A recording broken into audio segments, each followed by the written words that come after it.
आणि हे भाग्य येत असताना चंद्रहारला देखील मी विनंती करतो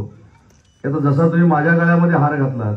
तसं तुमच्या गळ्यामध्ये हार घालण्याची संधी एकनाथ शिंदे साहेबांना कधी देणार आहेत हे देखील आपण कधीतरी ठरवलं पाहिजे।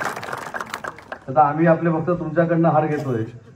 आणि आम्ही तुमच्या गळ्यात कधी हार घालायचं हेच आम्हाला कळत नाही, तर त्याच्यामुळे तो देखील निर्णय लवकरात लवकर चंद्रहारजी घेतील ही अपेक्षा या ठिकाणी व्यक्त करतो। थोड्या कालावधीमध्ये एवढ्या मोठ्या संख्येनं आपण जमणं म्हणजे एखाद्या कार्यकर्त्याची ताकद किती असते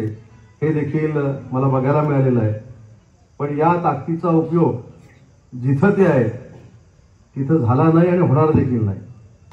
तिथं ताकदवान लोक असतात शिंदे साहेबांसारखी,